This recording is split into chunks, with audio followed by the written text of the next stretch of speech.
Good evening, ladies and gentlemen, boys and girls, children of all ages. This is your disembodied voice in Illuminatus speaking, John. Anyway, we're going to put an addendum to the story from previous time. And the cities Menzer-Branzen and Emen destroyed a church, destroyed most of the religious items. I mean, Sean helped. Well, yeah. Well, so did the goblin. So did the goblin. Yeah. They helped. We had help. Look, Eam led the charge into burning a church. Hey, I stole the thing. You stole the thing. I stole the and thing, but burned down apparently the church. she was not happy. She wasn't happy about the church. She was pissed about me stealing her thing. What do you think? Yeah, no, we really pissed off a god. Yeah, woo, woo. Who's trying to be a god, Eddie? They're trying to be a god. They're not a god yet. That's true. Whatever. Okay, basically, it is turning into role. You see people just being. What? Oh, no, is that possible? Because half the population was near death or dying, simply because of the fact that Loth was a very bad goddess. She's a spider bitch. Yeah. Yeah. Taking their souls and energizing her magic with them. Yeah. So, you are in face of maybe roughly 5 million people right now. Oh, good. So for us to talk to you, I'm just gonna tell you, I'm gonna keep casting thaumaturgy on us, that way our voices keep booming out for a minute. Sound good? Helpful. Okay. Yeah. Yeah. So I'm gonna keep doing that for a minute. Okay. They're all Drow, correct? Oh, yeah. Okay. And it's easy to tell, like, there's no other races here. It's strictly just Drow. Bro. Sounds good. Wonderful. They speak Alright. Elvish. I guess I'll lead this one. I'm gonna use comprehend languages on myself and be able to speak any language. Go ahead. There we go. Ladies and gentlemen of the Drow Nation, I know this seems extreme. I understand. Loth is not a good god. And you deserve better. Yeah. Now, I will not tell you who to follow, who to worship, but I would like to tell you a story before you make any decisions, rash or otherwise. And while we're doing that, I hope that Darius and the others can bring some food down so that you may replenish your strength. This tale is not just told by me. It couldn't be. No. My friend U and I have traveled together for a very long time. Let me tell you this story about how our God took care of us, and I hope that if you have any questions, you'll feel comfortable enough to come and talk to me and learn from us.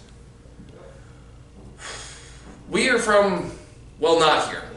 We're from a small town in the island provinces in Greece.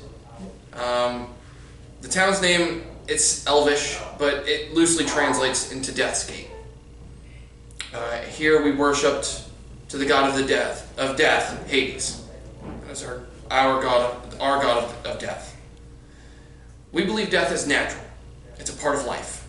We pray, we celebrate, we honor all that pass. Our clerics, like me, value life and innocence above all. Our bards celebrate, sing, and rejoice in the lives of our fallen friends and family. Our paladins are of the oath of redemption, and they guide others to lead a better life, and they lead with passion and compassion over violence and arrogance and anything else. They want people to redeem themselves regardless of past actions. Our wizards study divination to see into the future and see the lives and the potential accomplishments of our friends and family.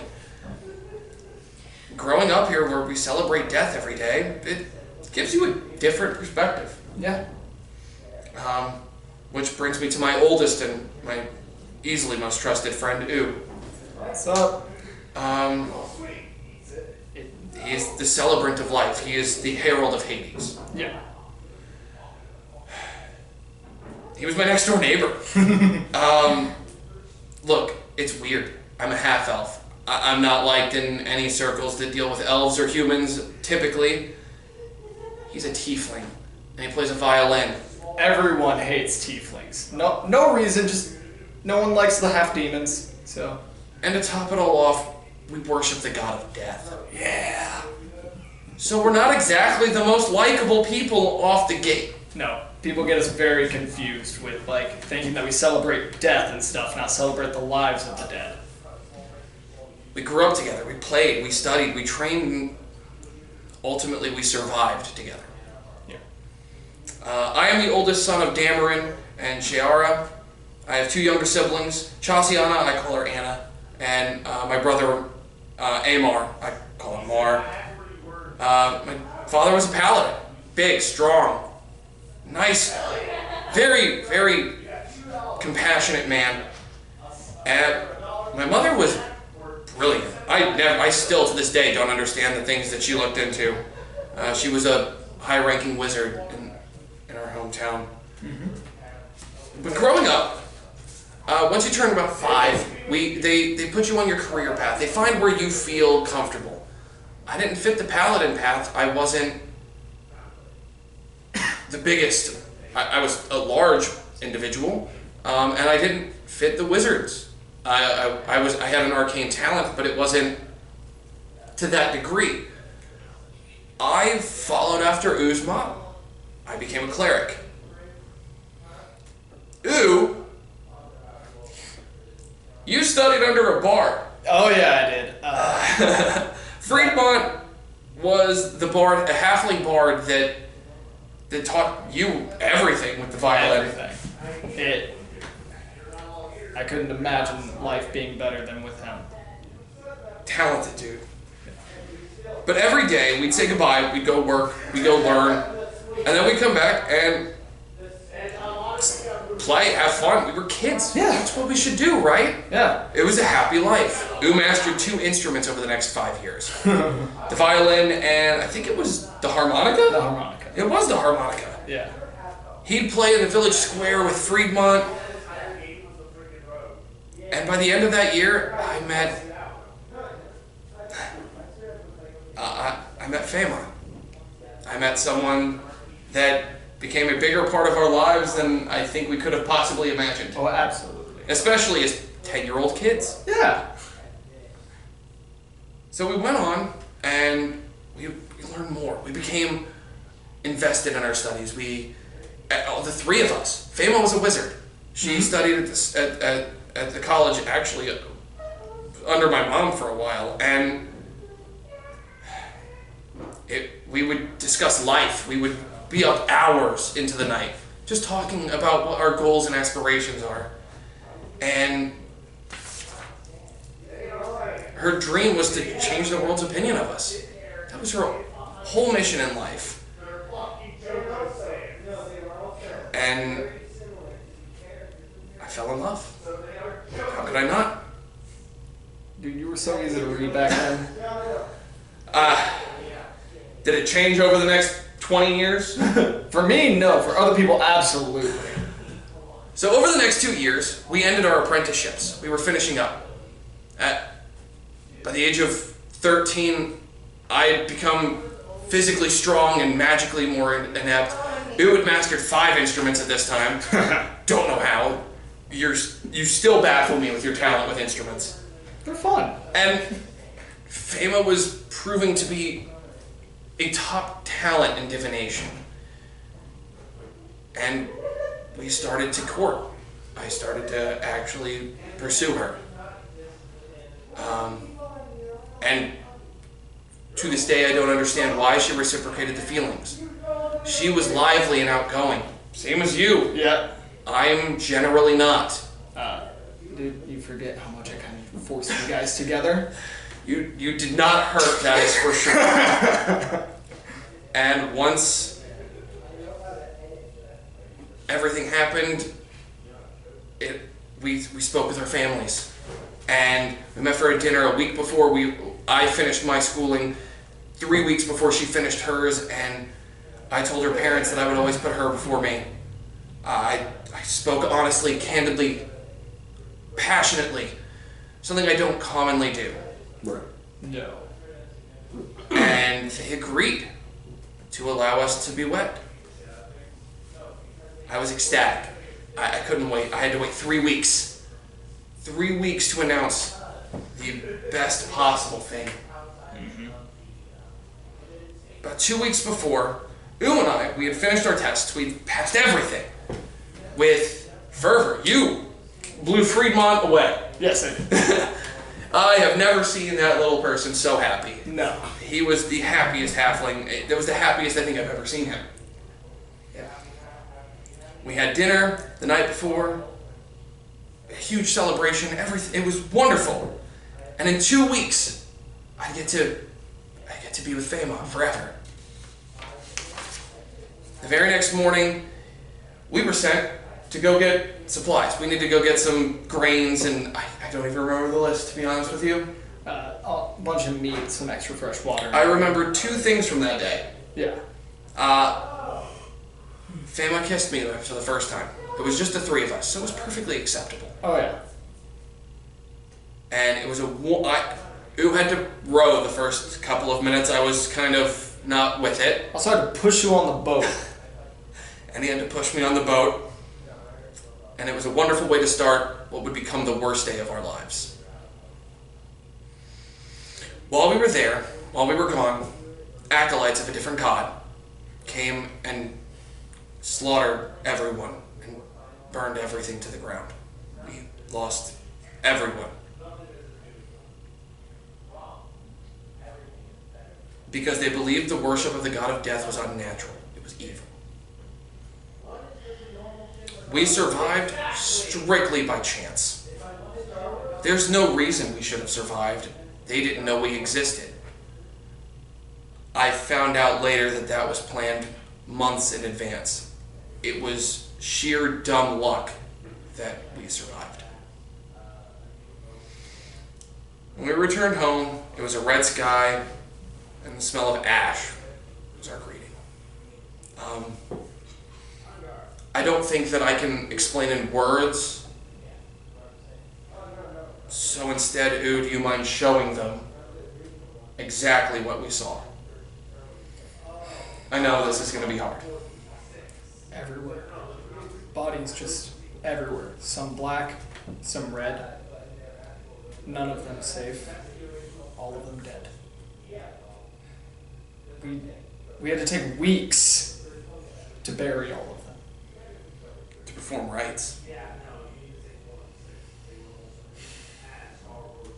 And you had to perform for the first time, your first solo celebration of life.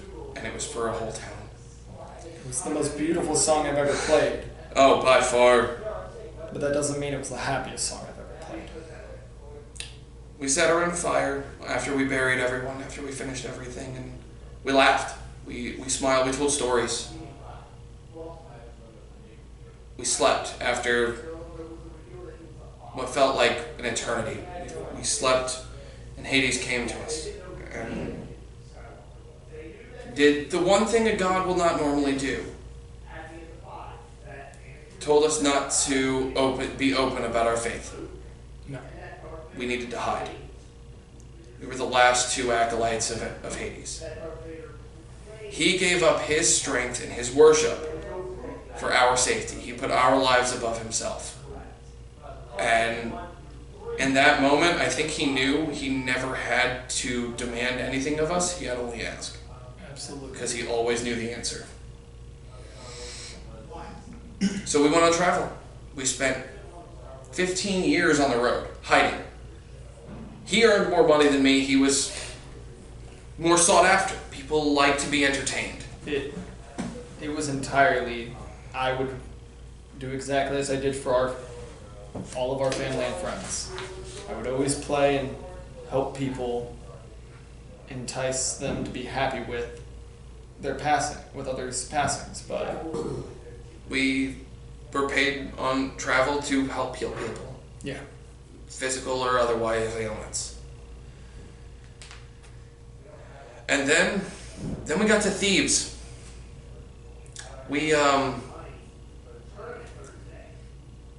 I was offered a job. And they told me to bring Hugh, and they knew our names. And it was not signed. There was no name, No. and it was terrifying, but it was more money than we had ever earned, and it's what we needed. So, we went. Yes. Who got us kicked out of a bar? Oh, absolutely.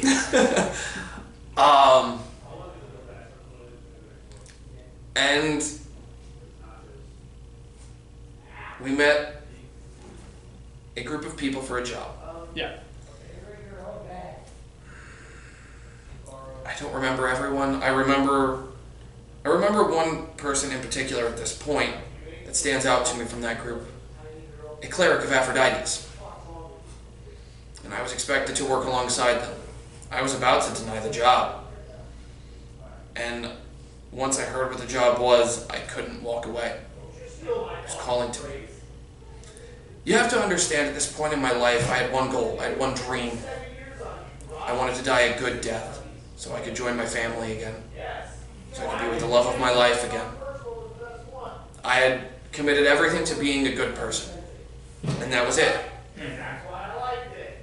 And this seemed like the perfect job for me. But it wasn't for U at this point in his life. Absolutely not. I'll let you speak for a moment. I am not a powerful person. Along with, I would never, and still cannot, see eye to eye with a cleric of Aphrodite ever. Or anyone that supports or is someone from Aphrodite. Along with that, I couldn't pass away. I knew that this job would be dangerous and that if both of us did, we would have no one to help Hades. And so, because of those reasons, I couldn't join. So, for the first time in 28 years, you and I were separated. I traveled different worlds. I traveled everywhere that I was needed. I did everything I could. I fought. I failed. And ultimately, I died. I was given an opportunity to become a god. And I passed it down. I didn't want it. I was given the powers of a god and I renounced them. I don't want to be a god. I am very happy. If I become a god, I can never see my loved ones again. Right now you have Drow going, really? Becoming a god requires a responsibility. And that responsibility keeps me from the people that I love. It was an easy decision to turn it down. It wasn't easy to question. At that point in my life, I had accepted death as my accomplishment. My reward for a job well done was a good death. I had accepted that. So, once I renounced it, I spoke with the god we were working with at the time. And I asked him to allow me, if the situation called, to heal my friends at the expense of myself. I had already challenged this other god. I had told him his ideology was stupid. I had challenged him on every level, and he couldn't break me. He threatened my loved ones. It was not so easily broken. That's the only one I had. And I trusted my friend. What else have you got? And he had nothing. So I challenged him, and his threat was to kill my companions then. I wanted to make sure that I could take that away from him too. And so I did. I sacrificed myself for the good of everyone. Happily. And I'd do it again.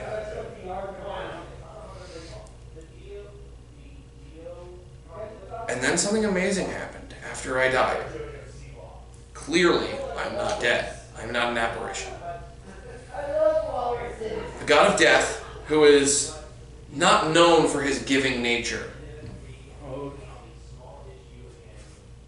rewarded me for a life of fantastic service, along with the god of time. They worked together to bring everyone back. But instead of bringing them back at the age they were when we lost them, they aged just as we had. They had lived just as we had. I'll let you talk about this for a minute. I need to compose myself. So Right they, now, you've got this population meeting out here. they decided not just bringing everyone back from the dead, but we had all lived a life together on our islands. And apparently it was a very happy life. The only things I can say that are sad, I believe for both of us, is that we didn't get to live those lives. They were the lives we wish we could have had, but we're happy that everyone we cared about did. I had traveled during that time multiple years on my own, just continuing to play as I had been. It was difficult not knowing if my friend was safe. Knowing that he had to pass away for this to happen, it made me okay. I felt when he died, and I was happy for him. I was very, to say the least, confused when all of a sudden I was back on my isle from where I was in Thebes, but I can't say I wasn't happy.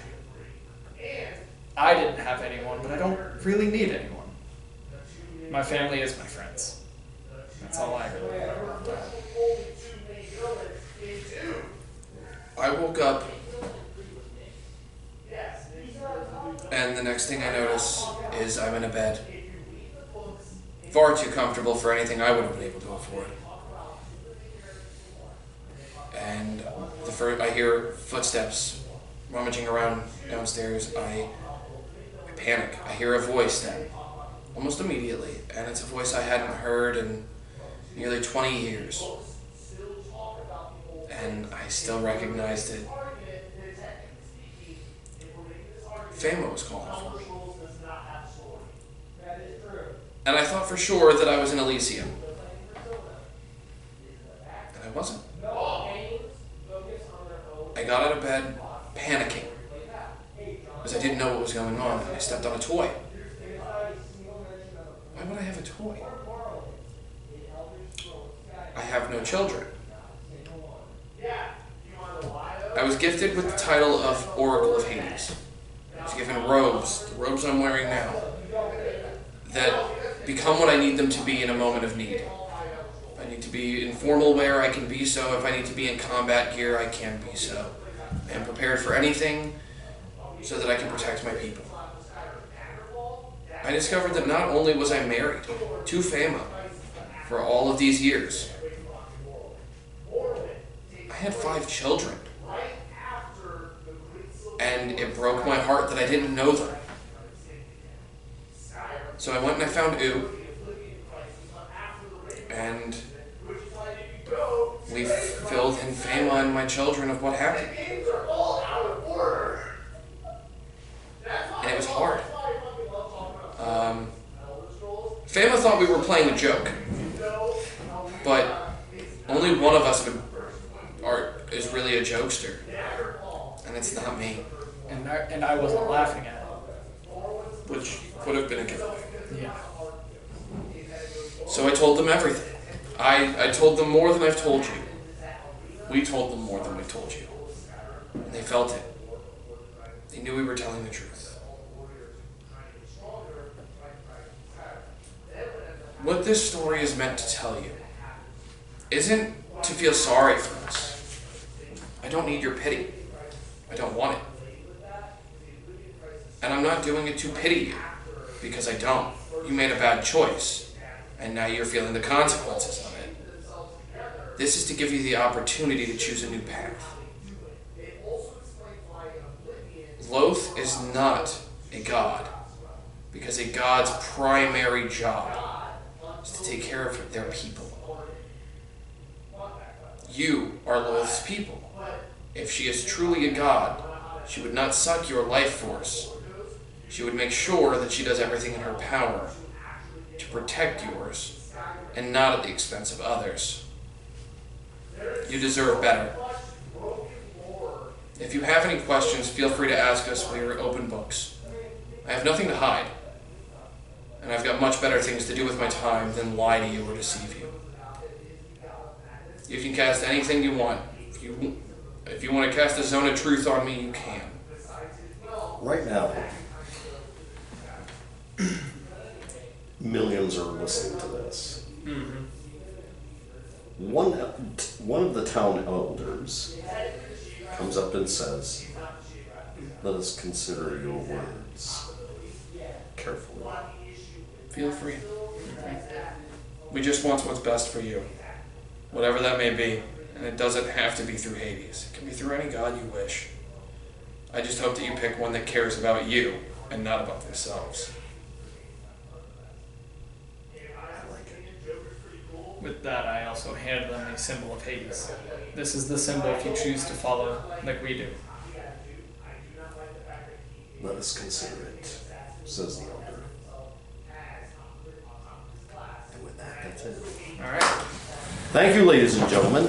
That was one of the best addendums I think I ever heard.